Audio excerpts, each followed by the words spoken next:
Hola, este es un nuevo día para que te goces en el Señor. Bienvenido a casa.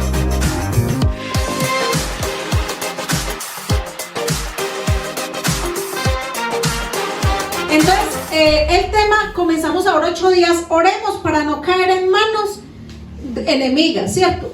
En manos enemigas por causa de la dureza del corazón. Entonces, vaya, sigo hoy con ese tema. Yo creo que hoy hasta dentro, no sé hasta dónde me va a dar Dios este tema. Lo comencé ahora 8 días, ¿cierto?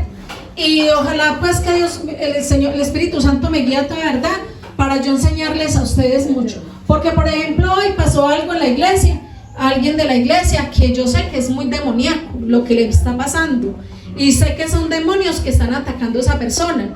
Pero entonces eso lo vamos a dejar para dentro de 8 días con la ayuda de Dios. Yo les voy a enseñar por qué debemos estar orando. No esperar que el enemigo nos ataque, sino nosotros comenzar a remeter con oración antes de que nos ataque. Porque Dios, una voz de alerta es que sabemos que tenemos, la palabra de Dios dice que tenemos un enemigo, ¿cierto? Que está constantemente rugiendo como león. ¿Cómo ruge? Como león. No es león, pero ruge como león. Él siempre está ahí poniéndole pánico a uno, pero el enemigo también va con fuerza, ¿cierto? Cuando menos piensa viene como un río. Entonces vamos a Jeremías 29:19. Anótenlos, no lo van a buscar porque yo los tengo todos listos, anotados, y necesitamos ir rápido. Dice así, Jeremías 29:19 dice: porque no me han escuchado mis palabras, declara el Señor, que les envié repetidas veces por medio de mis siervos. ¿Quiénes somos los siervos de Dios? Los pastores, ¿cierto? Entonces dice el Señor: les he mandado desde temprano mis siervos, los pastores, para que les prediquen. Dice, pero no escuchaste, declara el Señor. Jeremías 7:13 y 15 dice así: ahora pues, por cuanto vosotros habéis hecho todas estas obras. ¿Cuáles obras? Desobediencia, diga, desobediencia. Dice Jehová: y aún os hablaré desde temprano y sin cesar, y no oíste. Y os llamé y no respondisteis. O sea, Dios nos hace el llamado, ¿para qué? Diga, para que hagamos o practiquemos obediencia. ¿Para qué nos llama el Señor? Nos hace el llamado para practicar obediencia. Cuando Dios nos pone, mira, la maldición más grande que puede tener un cristiano es tener alguien que los pastoree ciego espiritualmente. Usted sabe que puede haber gente muy inteligente para predicar y muy elocuentes, y hay gente que es muy carismática al predicar, y la gente sale descrestada, que es sermón, pero no trae transformación. ¿Sabe por qué? Porque la transformación llega cuando el Espíritu Santo trae revelación al corazón del creyente o del cristiano. Entonces Dios quiere hablarnos. Dios quiere hablarnos todo el tiempo, pero Él necesita que nosotros estemos con nuestros oídos y nuestro corazón atento a su voz. Y dice el 15: y os echaré de mi presencia, como eché a todos vuestros hermanos y a todas las generaciones de Efraín. Mira que hay promesas que al ser humano no le gustan de la Biblia. Esa es una de las promesas que a nosotros no nos gustan.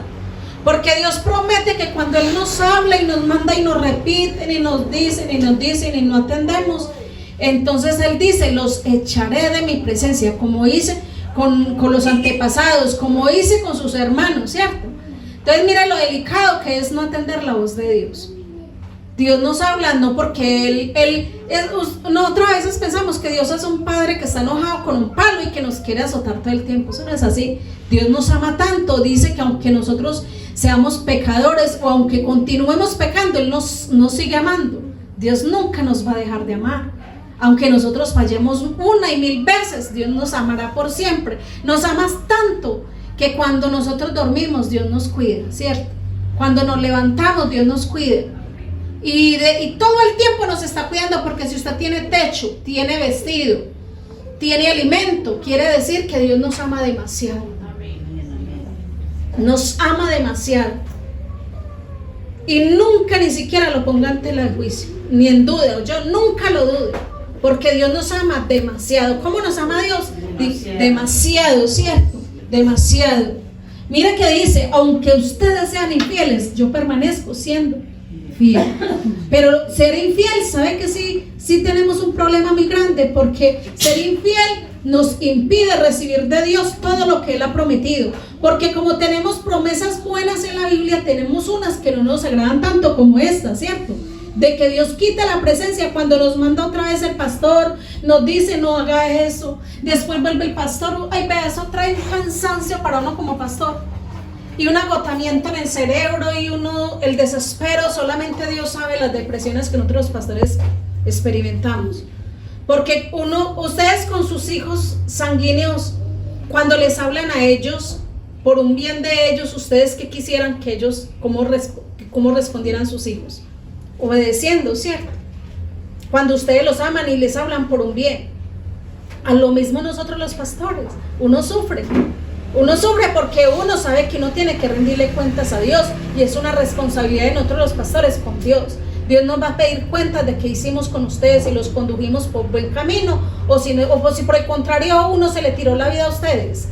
Porque hay pastores que ustedes saben que se desvían de la verdad y comienzan a hacer por ambición a la plata, por el deseo carnal, ¿cierto? De tener relaciones sexuales no permitidas por Dios, ¿cierto?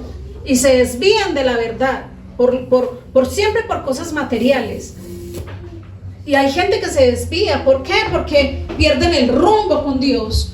Pero cuando Dios pone un pastor a nosotros que se guarda para Dios, que no es perfecto, porque ninguno somos perfectos, pero sí guiados por Dios, entonces cuando nos hablan y Dios nos manda a esa persona, vean, no se descuide su vida espiritual. Yo veo las personitas que comienzan a descuidar su vida espiritual y comienzan a menguar cuando el diablo viene como un río sobre ellos y comienza a llegarles problemas por cantidades, a venirles cosas muy terribles, y eso le trae una frustración y dolor como pastor.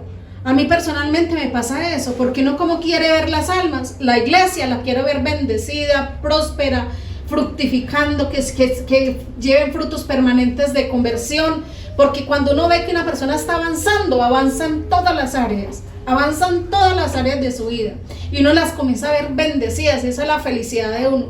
Para mí es la felicidad, si yo los veo a ustedes prosperando, y cuando les hablo prosperando, no solamente es de la parte económica, también les estoy hablando la espiritual, porque la mejor. Si usted prospera espiritualmente, lo demás le vendrá por añadidura, eso se lo aseguro.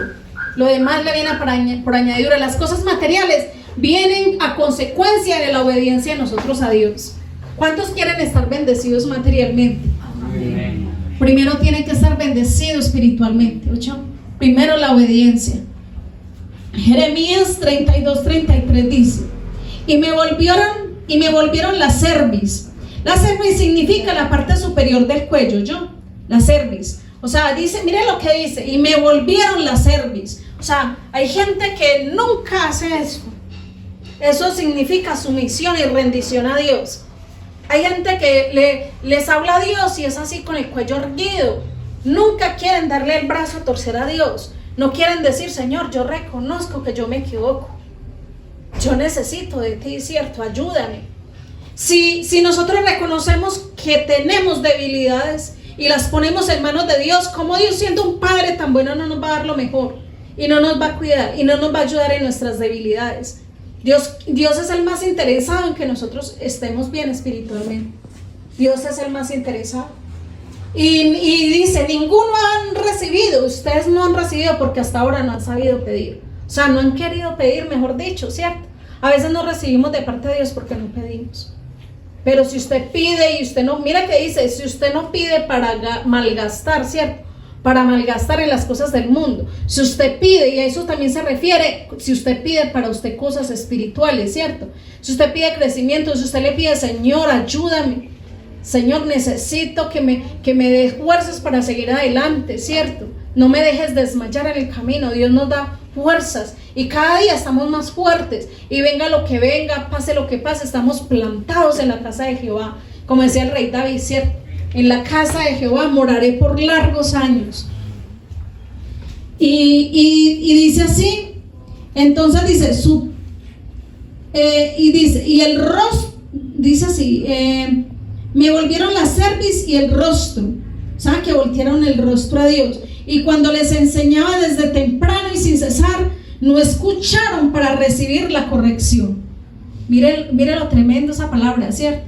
Y dice, no escucharon para no recibir corrección, no querían ser corregidos.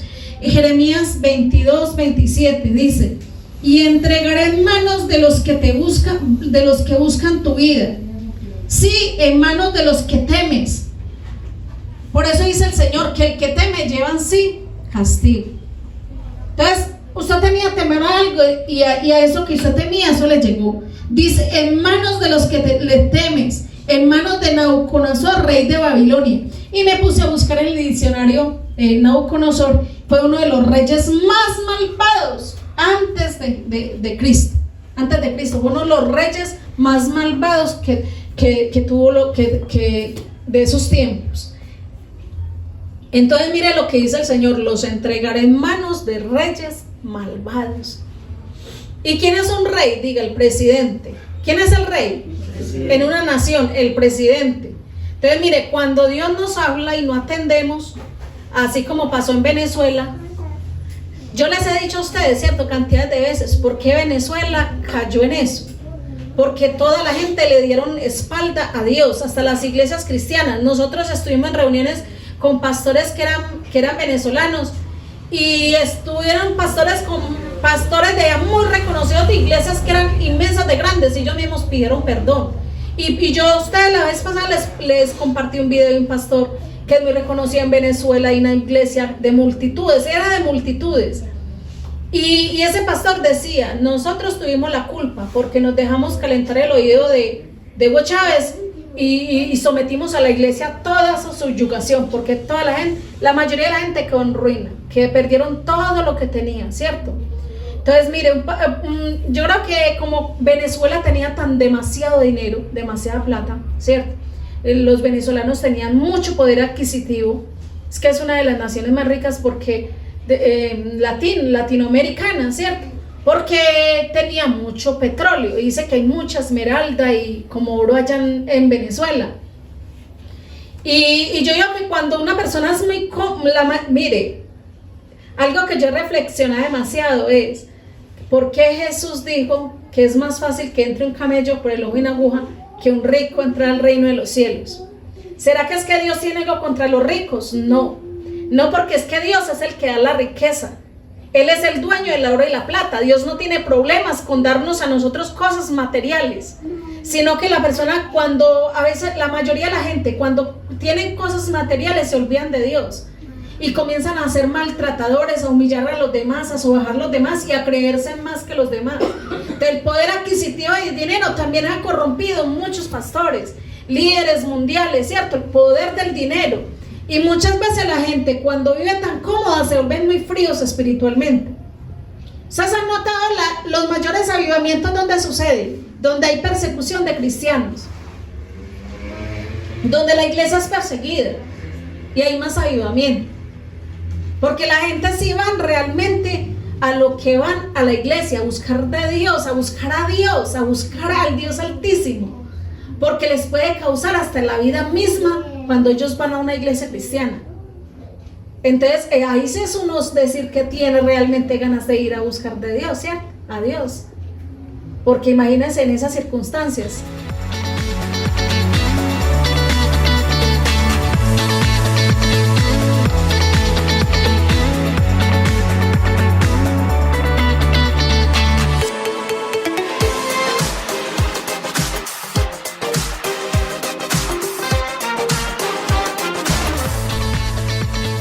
Gracias por habernos acompañado en la experiencia en línea de Igley Cooper Alonso.